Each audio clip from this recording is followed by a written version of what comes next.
welcome back to the channel, welcome back to the driveway, and we're going to welcome back in the second gen. We got some fueling mods we're going to go ahead and do on the truck. Alright, with a little help from our guys over at Power Driven Diesel, and Josh McCormick, who's a hell of a friend, by the way. We've got some new injectors. If you guys follow me on Instagram, you guys seen this about 3 weeks ago. This has been in the works. We've got 5x16s. Complete set here with the installation kit. All the seals, all the dust seals, the copper crush washers, everything we're going to need pretty much to go ahead and install them. We're going to do a step-by-step and install them. Also with some help from the guys at Virginia's Garage. Got a new fuel filter, because anytime you want to do injectors or anything major with the fuel system, fuel filter must be changed, and that's the one thing I hate the most on second gens, is changing the fuel filter. Alright, just like every job we do, let's go ahead and break down tooling. Now there is just about everything you're going to need. You can do with hand tools, and you can use lady slippers to get the injectors pulled. Some companies will sell you the, there's a little tooling you can use for removing the injector. I've got an injector puller that I've used for years. I got it off of eBay. I'll show you that real quick. This guy right here I've used for a number of sets of injectors. Basically all it is, the slide hammer. Works great on most all Bosch injectors. I've used it on a couple other tile machines, older mechanical engines, Mitsubishi, so on and so forth. I can also put a link in that in the description as well. Just like everything we're going to install today, the link will be in the description below. So we're going to put you on a time lapse and get you guys rolling, show you how to do the install. Not really a big job by any means.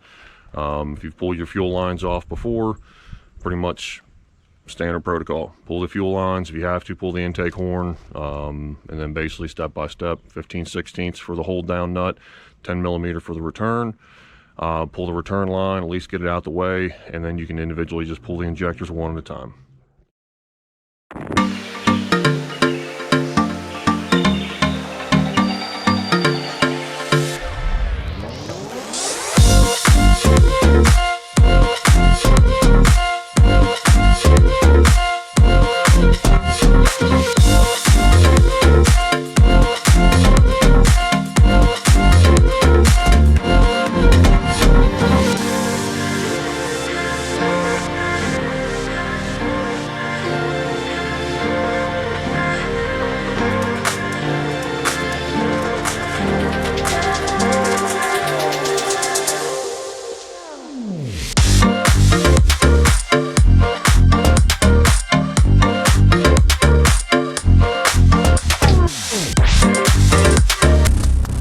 Alright guys, so just a little piece of advice. You can take it or leave it. Right here is the return line fitting going back into the fuel filter. So basically you got your return line here that comes off of the injectors and goes back to this banjo bolt right here. Be careful. There are two washers, sealing washers that are there. If you decide to pull it, I do not like to pull it, because it seems like every time I pull it, I'm having to come back a week or two later and replace those washers. If you're going to do this job, you're going to remove the line. Just go ahead and order. All this stuff can be done from Gino's Garage. They have all the sealing washers you need. I've been down this road more times than I care to admit to. Just a bit of advice. Alright guys, for the removal of your injectors, not really a big job. Again, 15/16, get you a halfway decent sized ratchet. Extension if need be. Break them free.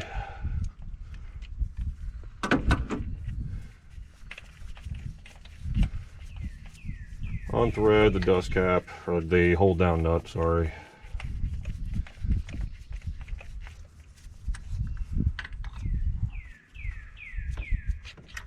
Don't discard these, because you're going to need them. There's a little dust seal in there that you're going to have to end up, again, replacing with your kit.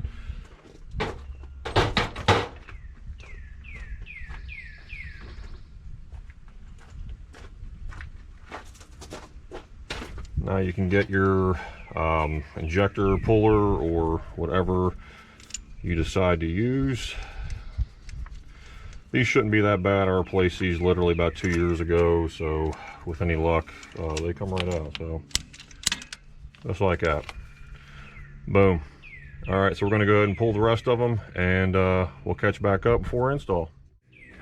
And one last thing of note, I'm sure you guys have heard this 1.5 million times. When you pull your injectors, you see there's that copper crush washer. Make sure that comes out of the injector bore. If not, well, you're going to be getting it out because you can't double stack them. You're not shimming injectors here. So just a little thing of note, if you pull your injector out, make sure copper crush washer comes out with it. All right, guys, for prepping for install, so you've got your hold down nut right here. You want to basically take some brake clean and just clean all your threads, the inside of it, and also where the sealing washer would go.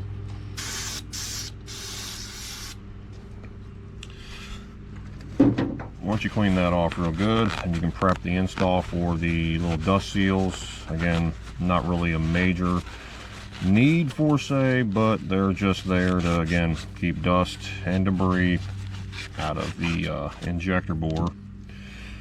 I recommend highly using copper anti-seize or any anti-seize at that on the threads, because again, it makes this job 1.5 million times easier the next time you got to pull injectors to do a compression check or just to change them in general if you have a faulty injector. Just a little good advice there. All right, now if this is the first time you've done this job, or you are in assumption that these injectors have never been replaced before, I do recommend that you do clean the cylinder bores out a little bit. Now you can run ATF through there and then try to suck it out with suction. You can do a number of ways. What I like to do is a little brake clean into the bore, just a little bit. You ain't got to go crazy. And take a flathead and a rag. You can also get a bore brush as well. It's up to, again, what you want to do. And you just basically want to kind of run it up and down a few times all the way through and just kind of clean out the bore. And usually you'll start seeing some dirt, debris, and what have you come out. And at that point, and set your injectors. The hold down nut torque is 50 foot-pounds plus or minus on that one. Replace all of your return line horseshoe style seals. They should come in every kit regardless of what injector brand you go with, but you should get these. If not, order these when you do them. Just another thing, it can leak down the road, just go ahead and replace them. We'll go ahead and finish up the install on this, then we'll change the fuel filter, and then we'll go to priming. All right, so before we do install, just want to kind of run down everything again with you guys. Everything, you want it to be clean. Now, the power driven kit is going to give you 3 sets of shims for your copper crush washer. You have, as you can tell here, the thickest of the 3, thinner of the 3, and then kind of the medium area. Now, this is the size that were on my original injectors. This is the size that I'm going to run. Now, you may want to give them a call before you do the install just to validate which crush washer you need. I do know that the older 12 valves, they had copper sleeves that needed to be on the injectors if you were swapping over to something larger, but yet shimming the washer or shimming the injector, that's going to be specifically based off of your bowl pattern and where you're at with your truck. So again, contact those guys before you do the finalization install, if in turn you have different size shims.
right, guys, so as you can see,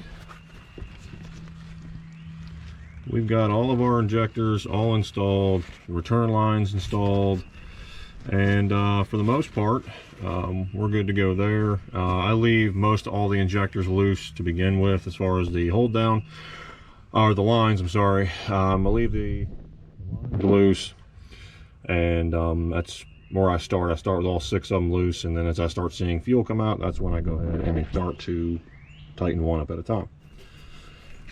But while I have you here, we go ahead and drop the fuel filter, and want to go ahead and show you. Not really a big job by any means. Again, just go ahead and keep everything clean. Clean this out. I still got some cleaning left to do there. This is about after a year. Again, this truck sits more than it actually runs.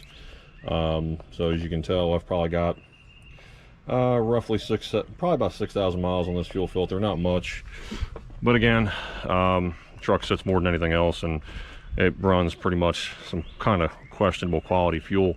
But again, Hot Shot Secrets is used every time I fill up, and again, I don't have any sort of clog issues, starting issues. I've never had any of the issues with this truck, so just kind of a thing of note there. If you've never done the fuel filter install, let me go ahead and hopefully I can kind of give you guys an example, or at least to show how. Right up top there, you'll see a nut. It's 13 millimeter. Just go ahead and loosen that up, and I would always drain the housing itself before I go ahead and do anything, just to try to eliminate mess. That housing's kind of bulky, and you're kind of fitting it around. If you have the hydro booster and stuff like that, it kind of makes it kind of a pain in the butt to work around. So just kind of a thing of note there. I'm gonna go ahead and install it. The new fuel filter, not really a whole lot of big deal there. Part number is right up top there. You can get that right off of Gino's garage. So we'll go ahead and do the install, and we'll go from there. All right, let's go ahead and see if she'll run all 4 cylinders.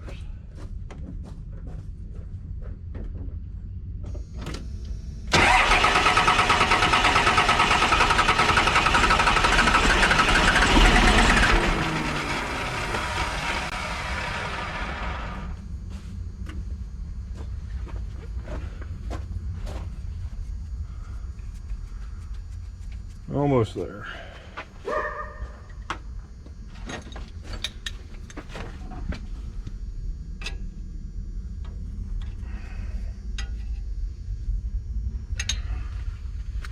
See if she'll run on 1 cylinder.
You've seen the video, we got it running.